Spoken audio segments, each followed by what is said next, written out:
kita yang memberikan hati, memberikan fokus kepada Tuhan pada malam hari ini. Mari kita bersatu sejenak. Mari tundukkan kepala. Mari berdoa dalam hati 1 sampai 2 menit. Mari meminta lawatan dari Tuhan.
Sudah, masih posisi berdiri. Saya belum bilang dulu ya. Kecuali Kalau yang bisa di belakang. Sudah. minimal Coba ya. Sudah. Yang di sana aman. Kita ada 3 kelompok nih. Udah. Kita akan menyanyikan lagu bikin pakai sayapnya tanpa musik. Tapi sistem menyanyikan ini kelompok 1, 2, dan 3. Jadi kelompok 1 duluan mulai, baru kelompok 2 masuk, baru kelompok 3 masuk. Ini 2 kali pengulangan ya. Halo, kelompok 1 didengarkan. Ini 2 kali pengulangan. Kalau misalkan sudah selesai di part pertama, balik lagi di awal. 2 kali pengulangan. Tujuannya apa? Untuk melatih kefokusan kita. Apakah kita terganggu dengan teman-teman yang kelompok yang lain atau tidak?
Oke, silakan dulu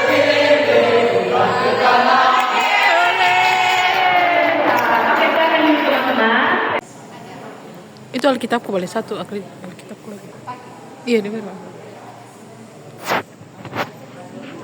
Iya. Ambil juga, Bang.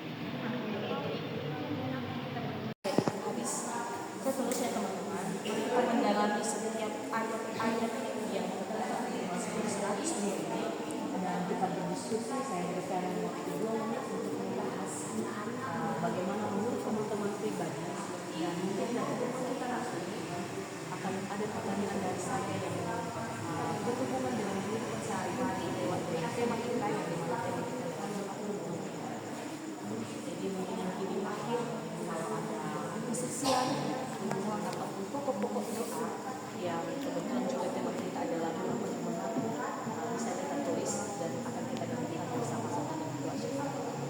Ya, jadi kita mulai dengan pembacaan nats firman Tuhan yang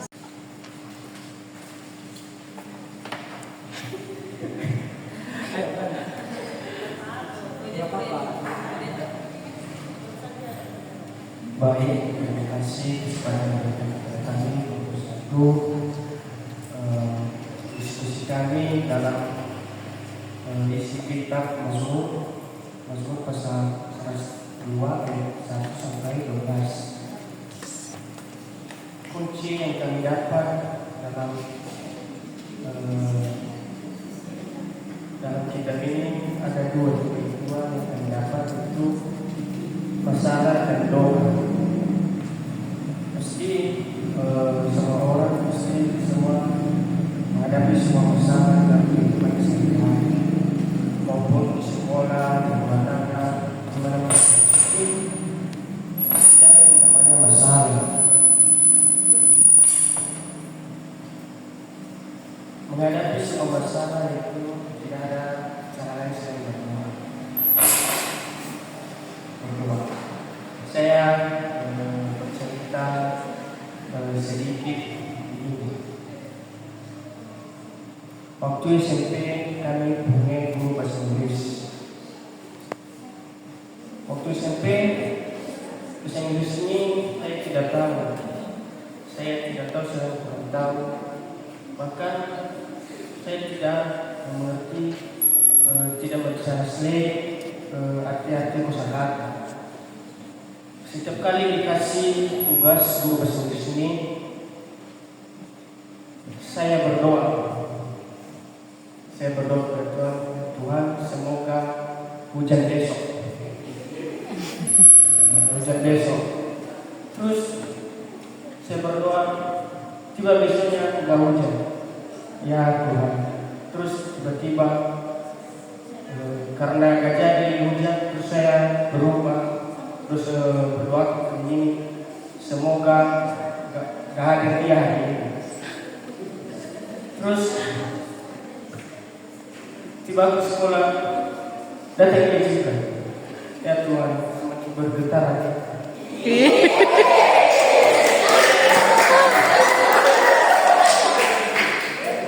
Terus tiba-tiba karena dia datang lagi, saya merubah waktu lagi dengan Tuhan, semoga ada dapat guru hari ini.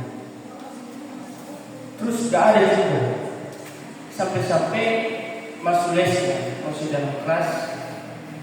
Terus dia bertanya, mana tugas?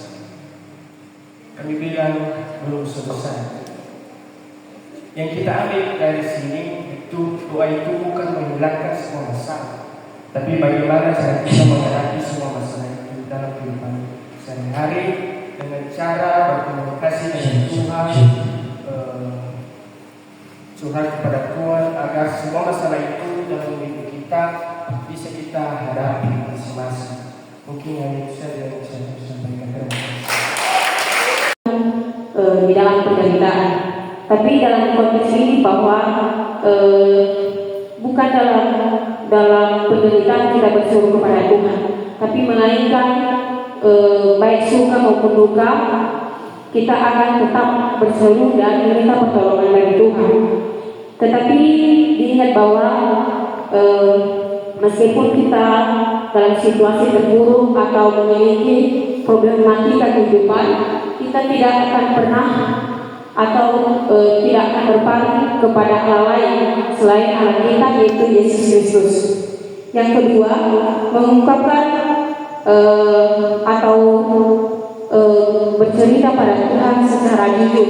Artinya bahwa apapun yang kita alami di dunia ini, baik suka maupun duka, maka kita utarakan kepada Tuhan dengan jujur.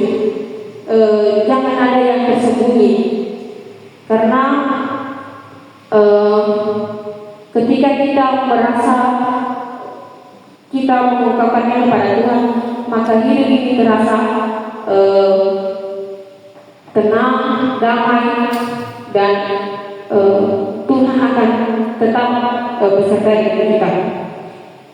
Yang ketiga, yaitu tetap setia dan tidak menyalahkan Tuhan dalam setiap apapun yang kita alami.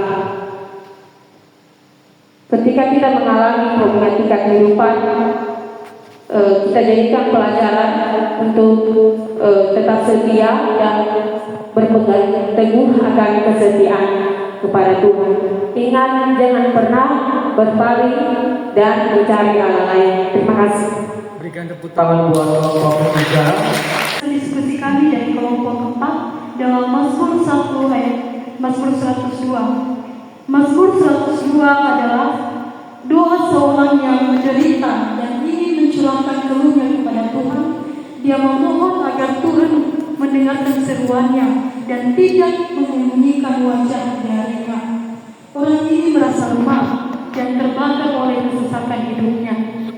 Dia merasa terasing dan dicela oleh versi atau model ibadah malam hari ini dalam merenungkan firman Tuhan bagi kelompok-kelompok masing-masing adalah membaca, merenungkan dan mengaplikasikannya sesuai dengan pengalaman pribadi dan juga sesuai dengan apa yang dikatakan oleh Google juga. Kan dari Google juga tadi ya.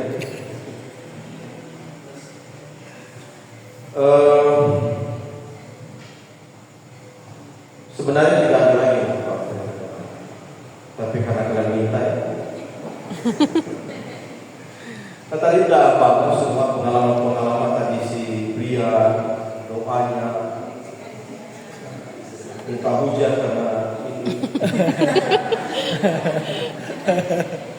Setiap orang kan punya pengalaman untuk menghindari masalah. Padahal doa seperti itu bukan justru menyelesaikan masalah, justru membuat kita semakin nyaman dengan kehidupan seperti itu. Misalnya kalau dalam pendidikan kebodohan, asalkan aku bebas dari tekanan atau menghadapi dengan guru dan semua tadi. Ini yang tadi contoh yang dikatakan oleh dia. Tadi secara umum ini kalau baca di Mazmur 102 ini tentu ini sudah pasti Daud. Ini Daud karena di pasal sebelumnya dan pasal sesudahnya itu dari Daud, Mazmur Daud. Itu bagian dari apakah pengalaman Daud ini terjadi. Tapi kalau masuk di pasal-pasal ini pengalaman Daud ini terjadi ketika di masa tuanya anak-anaknya ada yang berontak, anak-anaknya ada yang berebut kerajaannya, mengkudeta bapaknya Absalom dan beberapa putra-putranya yang lain. Itu sudah pasti terjadi. Siapa yang menggantikan dia itu jadi orang nomor satu di Israel. Jadi ini masalah berat sekali. Karena sebenarnya sudah ditentukan siapa yang akan menggantikan Daud. Itulah nanti si Saul. Tapi anak-anak yang lain, putra-putranya yang lain tidak mau terima. Apa boleh buat? Ini kata Daud.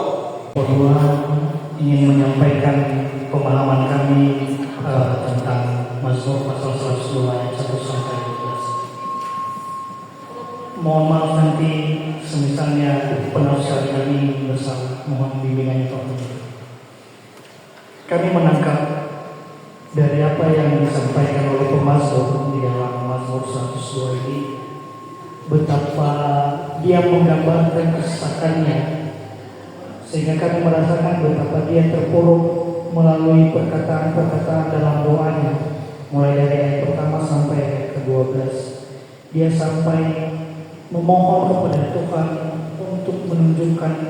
untuk menunjukkan perhatiannya kepadanya, dan dia juga menggambarkan apa yang dirasakannya selama ini, sama seperti yang tadi kami diskusikan. Beberapa teman-teman menyampaikan keadaan yang mirip juga telah dirasakan, mulai dari berbeda sendiri dengan yang lain, keadaan keluarga, keterpurukan, kesendirian, di mana tidak ada yang bisa membantu, hanya diri sendiri dan Tuhan. Kadang-kala kami berpikir bahwa semua ini bukan kadang-kala kami berpikir bahwa yang sedang kami alami ini, kesesakan ini, itu gara-gara Tuhan. Tidak. Kami mengira bahwa Tuhan membiarkan semua ini terjadi sehingga kami boleh melaluinya, dan penderitaanlah yang kami alami ini boleh menjadi kekuatan bagi kami. Di sini di ayat pertama sampai ayat ke-12 adalah penggambaran tentang kehidupan yang masih cocok dengan zaman sekarang.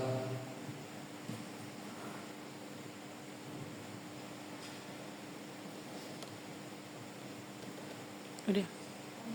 Kenapa lama sekali?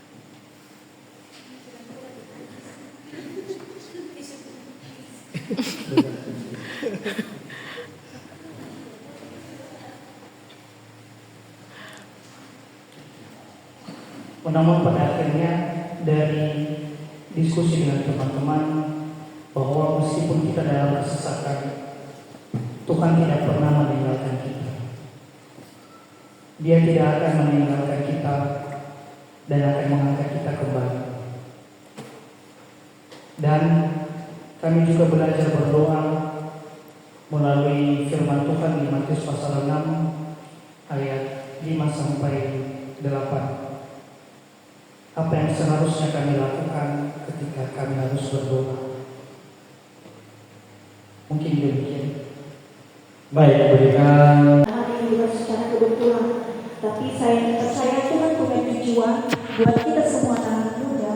Kita bisa merenungi apa makna dari firman Tuhan ini kepada kita, khususnya anak-anak muda pada zaman sekarang. Pada ayat yang pertama, kami sangat tertarik ya. Di sini saya coba bacakan doa seorang sengsara pada waktu ia lemah lesu dan mencurahkan pengaduannya terhadap Tuhan. Pada waktu dia lemah lesu, kemana kita pada saat bahagia?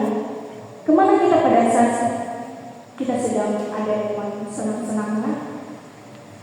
Apakah kita berdoa pada saat kita sengsara? Apakah kita berdoa ketika kita punya masalah? Seperti di firman Tuhan ini di ayat kedua sampai ketiga, di mana di firman Tuhan ini dulu dari ayat pertama sampai 12 adalah mencurahkan isi hatinya kepada Tuhan. Di ayat kedua sampai ketiga dia meminta kepada Tuhan untuk mendengar seruan doanya. Dan di ayat 4 sampai 12 adalah sesuatu yang ia ceritakan kepada Tuhan ketika ia tidak punya hubungan yang intim kepada Tuhan, yang dimana hari-harinya akan penuh dengan kabut, kehidupannya akan penuh dengan banyak kesulitan. Dari ayat 4 sampai ayat ke-12 Itu yang kami tangkap dari sini dulu ya. Dan kami tadi sempat sharing bahwa firman Tuhan ini kayaknya menghibur kita di teman-teman. Saya secara pribadi, saya baru mencari Tuhan ketika saya sedang menghadapi masalah. Saya tidak tahu bagaimana dengan teman-teman yang lain. Yang menjawab itu hanya kita, dan hanya yang tahu itu kita dan Tuhan. Mari kita jawab di dalam hati kita masing-masing. Tuhan, selama ini aku mencari Engkau pada saat aku sengsara atau selalu punya hubungan yang intim bagaimanapun situasi kehidupan saya berada di dunia ini. Mari kita renungkan itu dulu ya teman-teman. Kami pribadi di kelompok 5 sangat terberkati dengan firman Tuhan ini, yang dimana sekarang anak-anak zaman sekarang lebih mementingkan gadget yang lagi tren-tren, yang lagi heboh-hebohnya, yang lagi viral. Jadi kita kadang melupakan sesuatu yang sangat penting di dalam kehidupan kita. Dan di sini nanti Pak Pendeta kami ada bertanya tentang firman Tuhan ini. Namun sebelumnya kami sudah sharing semua di sini, sekitar 6 orang kami di sini bersama dengan mengajarkan kami tadi. Kami punya harapan, mari kita teman-teman malam hari ini firman Tuhan yang sudah diberikan ini adalah teguran bagi kita teman-teman. Bukan secara langsung Tuhan mengatakan secara pribadi kepada kita, tetapi melalui kegiatan ini yang baru perdana, Tuhan langsung sudah menegur kita di mana kita posisinya berada sekarang. Apakah pada masa-masa sulit kita baru mencari Tuhan atau tidak? Nah, yang menjadi pertanyaan kami, Pak Pendeta, kadangkala kami anak-anak muda ini punya versi-versi masing-masing dalam berdoa. Apakah ketika kami berdoa sambil banyak kegiatan, tapi kami punya isi hati sedang berdoa sama Tuhan, tapi posisinya ini lagi banyak kegiatan, tapi ada yang diungkapkan dalam hati, tapi lagi ada kegiatan. Kadang-kadang saya seperti itu, sedang ada kegiatan, tapi dalam hati lagi berbicara sama Tuhan. Nanti Tuhan ini bagaimana? Tuhan, aku mau seperti ini. Apakah itu salah satu doa yang benar? Dan apakah itu salah satu doa yang berkenan di hadapan Tuhan?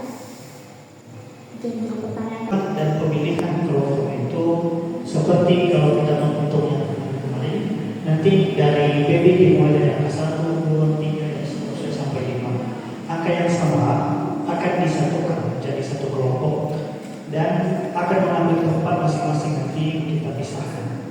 Masing-masing kelompok nanti dipimpin oleh leader diutus dari personalia yang dipimpin oleh Ketua Komisi Remaja dan Pemuda. Ayat firman Tuhan yang akan kita renungkan nanti diambil dari Mazmur 102 pasal 1 sampai 12. Di dalam sana nanti leader akan memimpin tentang diskusi, mulai dari pembacaan firman Tuhan, kemudian penalaran dan mengetahui apa maksud dari firman Tuhan tersebut dan aplikasinya dalam kehidupan sehari-hari. Mungkin itu penjelasan singkat. Kita akan mulai langsung teman-teman, mengingat waktu juga. Baik, nomor 1 ini 2, 3, 4, 5 1, 2, 3, 4, 5 1, 2, 3, 4, 5 1, 2, 3. Biar mereka sebut dan mereka tahu nomor mereka. Kita mulai dari awal.